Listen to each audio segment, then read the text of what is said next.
Bienvenue une fois de plus dans notre programme d'information Magnificat.tv consacré à l'actualité de l'Église. Nous sommes aujourd'hui le mercredi 18 décembre 2024. Voici les titres de notre journal. Un site web a été créé sur lequel figurent tous les cardinaux de l'Église, ainsi que leurs réflexions sur les questions les plus controversées. Pour la première fois depuis des années, l'Espagne connaît une augmentation du nombre de séminaristes. 20% d'entre eux appartiennent au chemin néocatéchuménal.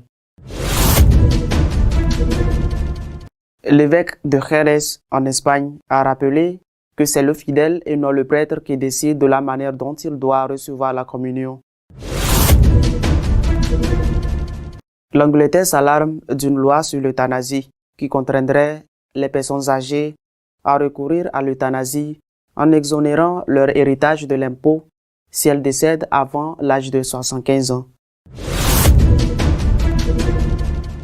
Un nouveau site web vient d'être lancé pour faire connaître qui sont les cardinaux et ce que chacun d'entre eux pense des questions les plus controversées. Dans le but de promouvoir une meilleure compréhension des cardinaux, le rapport du Collège des cardinaux a été lancé.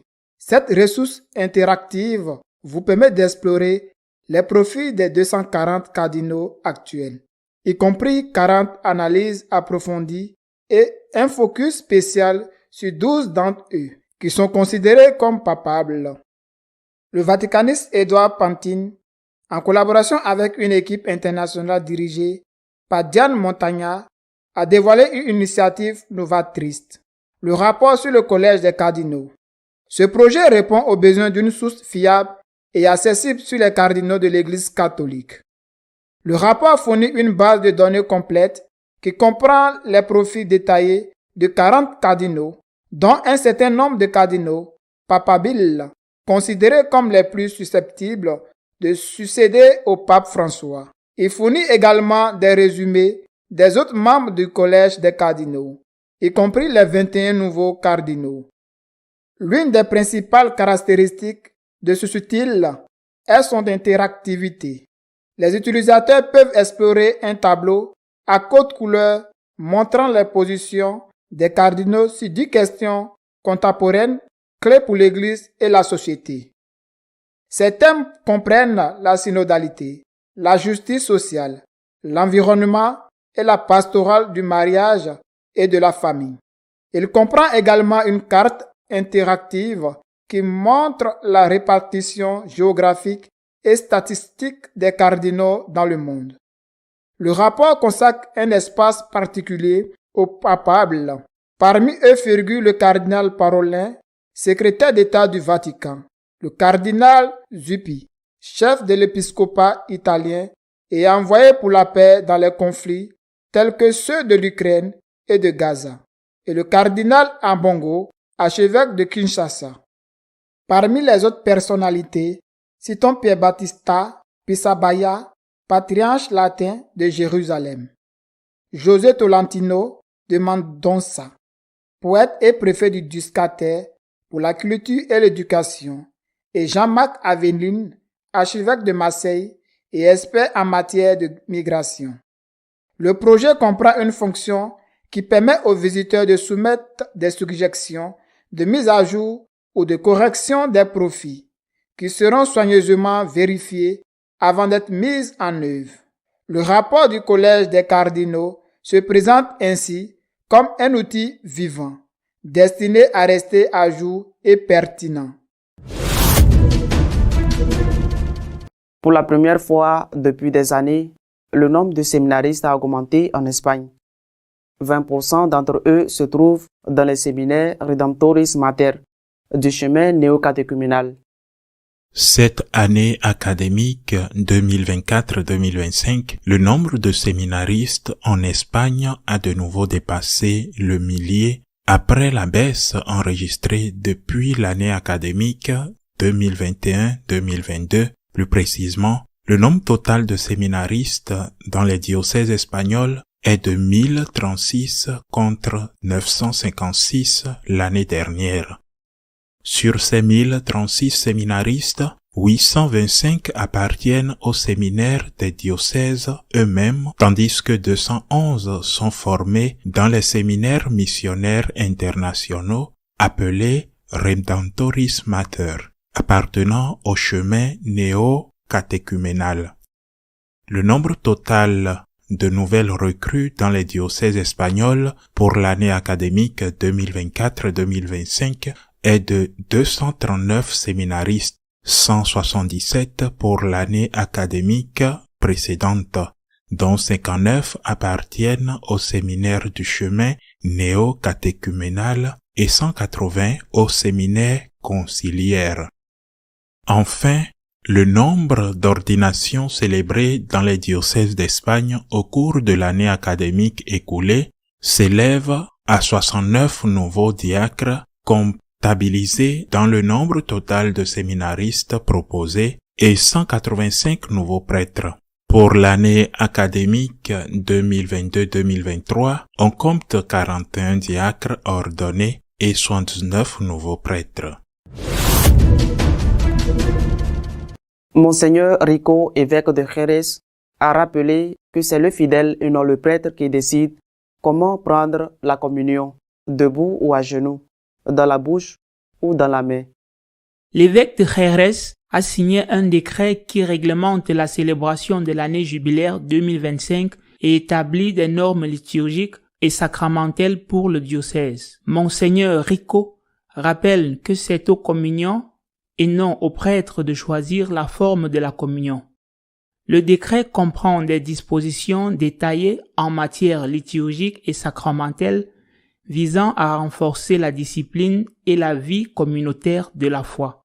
Entre autres, il interdit la célébration de la messe dominicale le samedi à midi, rappelant que les célébrations du soir ne peuvent commencer qu'après la 9e heure, 15 heures.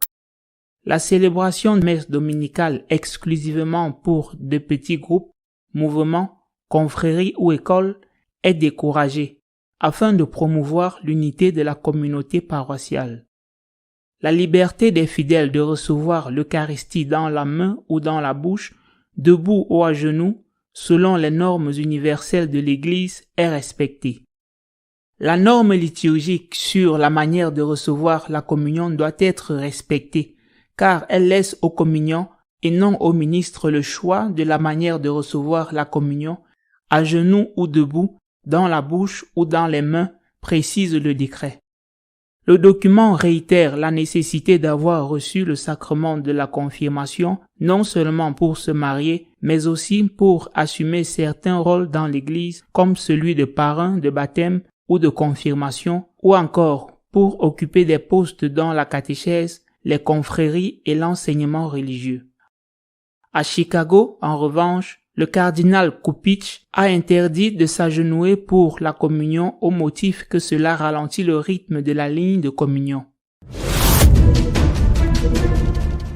La possibilité d'hériter en franchise d'impôt en cas de décès avant l'âge de 75 ans a suscité l'inquiétude en Angleterre, car elle favorise l'euthanasie. L'adoption d'une loi sur l'euthanasie en Angleterre suscite l'inquiétude.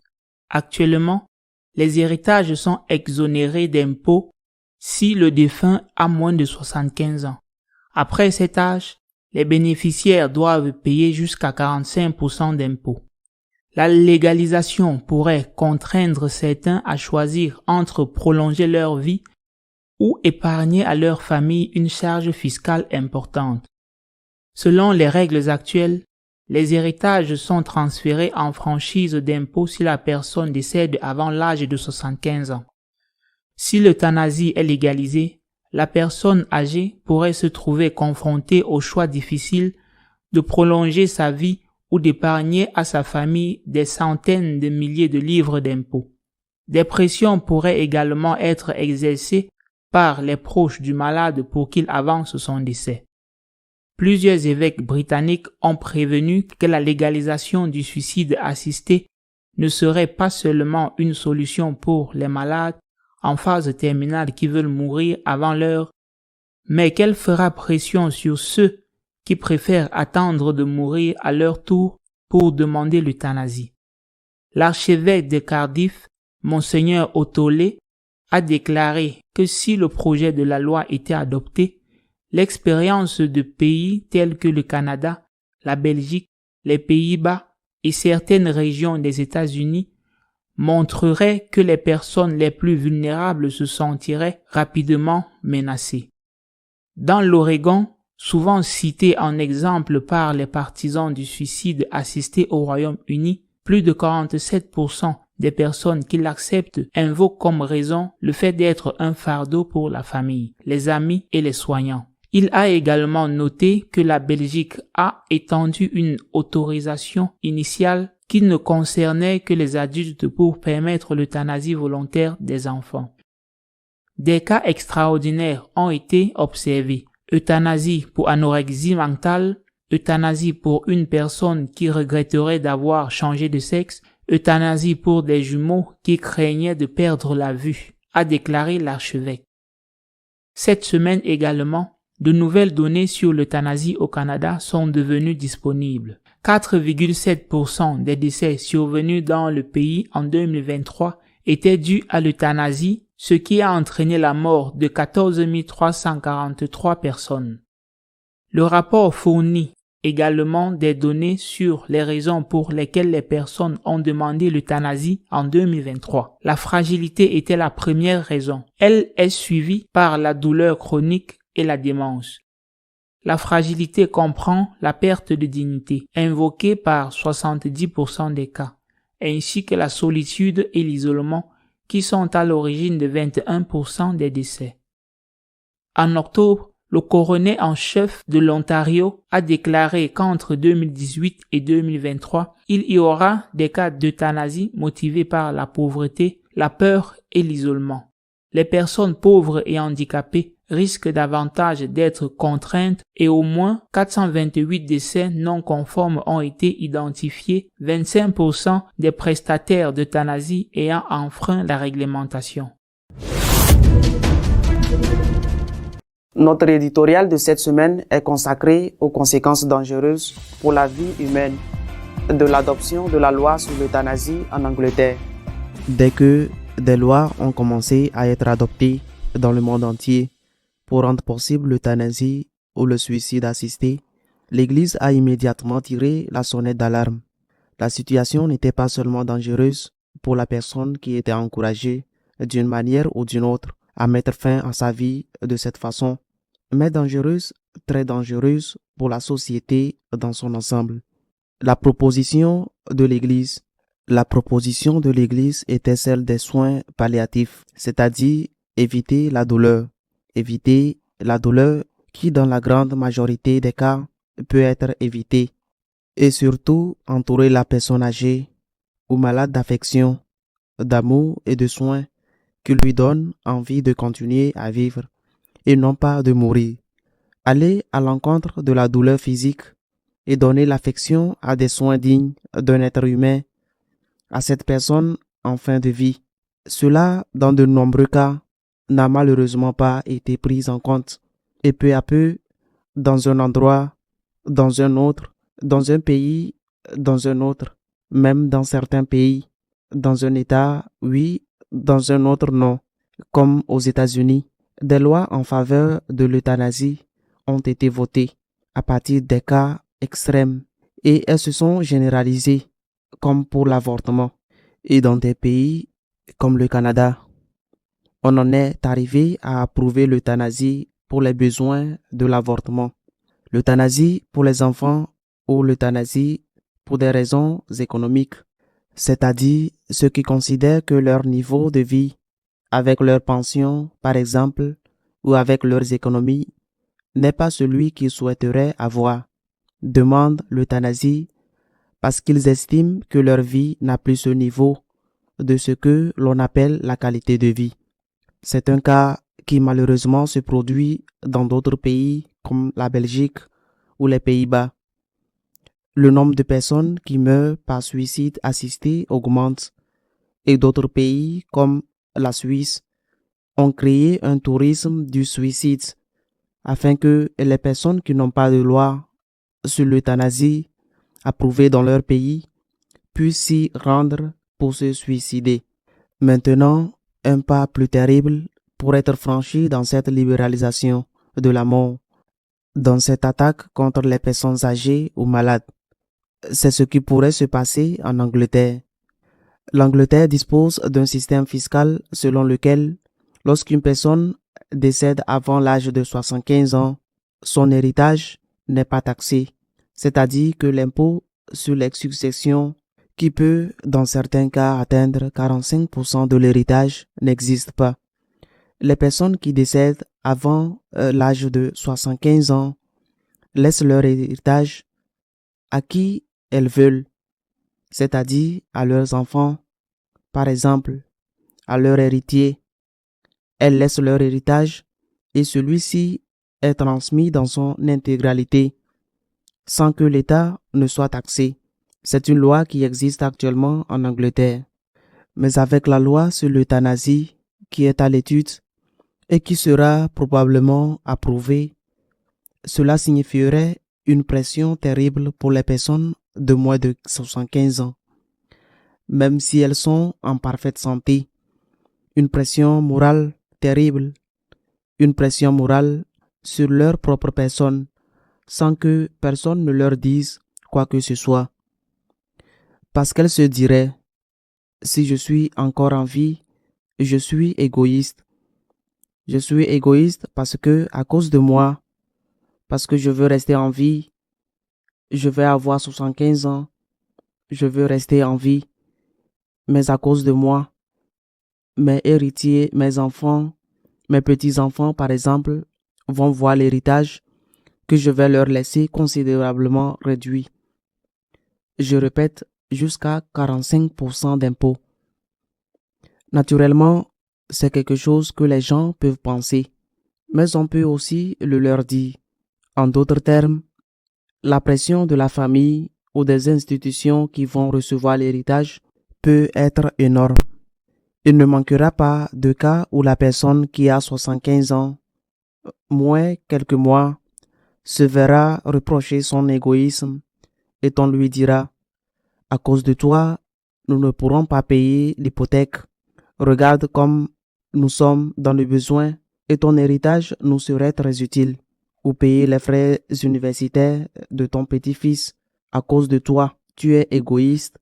C'est invraisemblable. » Toutes ces choses peuvent se produire et malheureusement se produiront dans de nombreux cas. L'Église catholique d'Angleterre a tiré la sonnette d'alarme et de nombreux évêques, dont le cardinal Nicholl, ont mis en garde contre la gravité de cette loi sur l'euthanasie.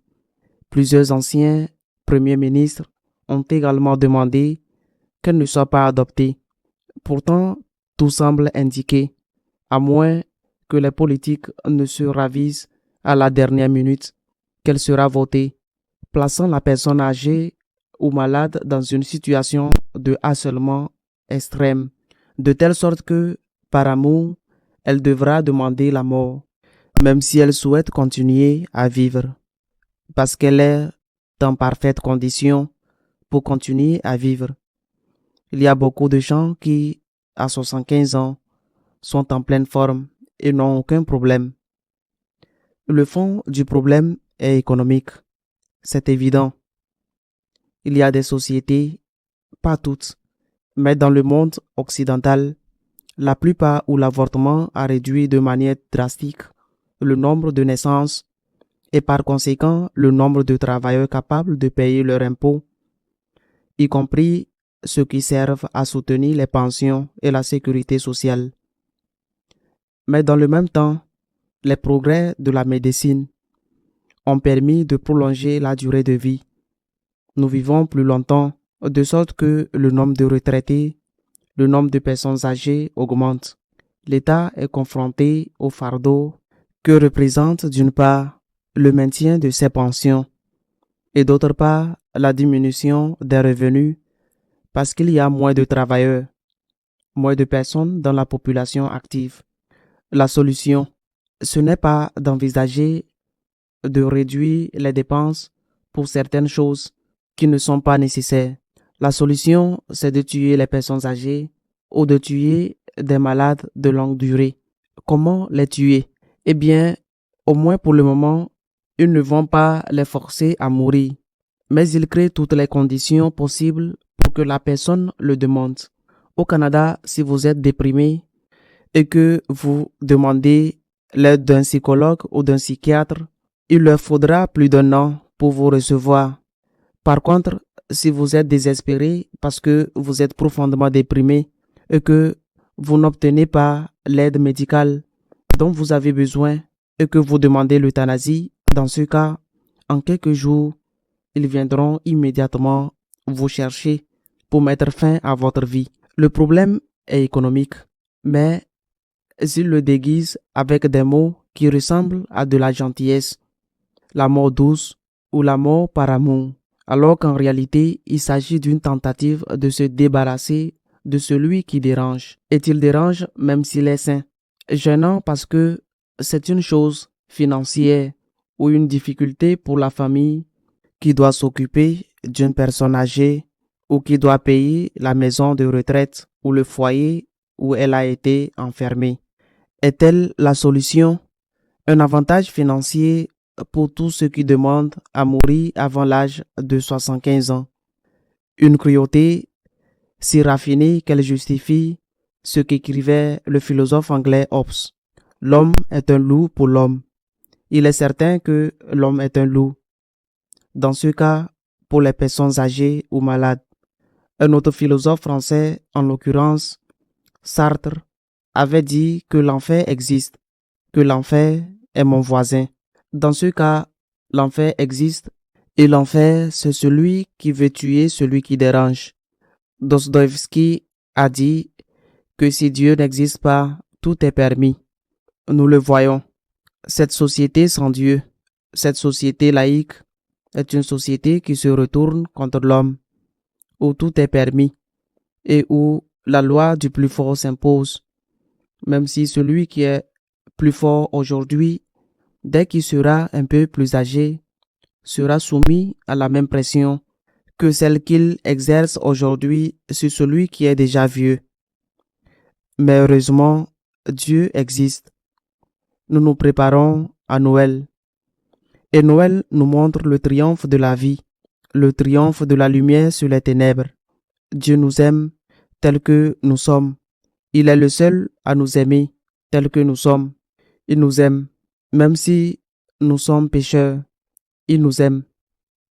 Même si nous sommes vieux, même si nous sommes malades, même si nous ne sommes pas productifs, même si nous ne sommes pas ce modèle d'homme idéal qu'il propose à tout point de vue, Dieu nous aime, le seul qui nous aime tel que nous sommes.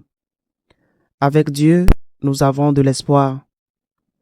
Par contre, sans Dieu, dans cette société, sans Dieu, l'homme devient un loup pour l'homme, surtout pour les plus faibles. Mais nous avons de l'espoir. Noël approche. Dieu se montre comme notre sauveur et vient nous sauver.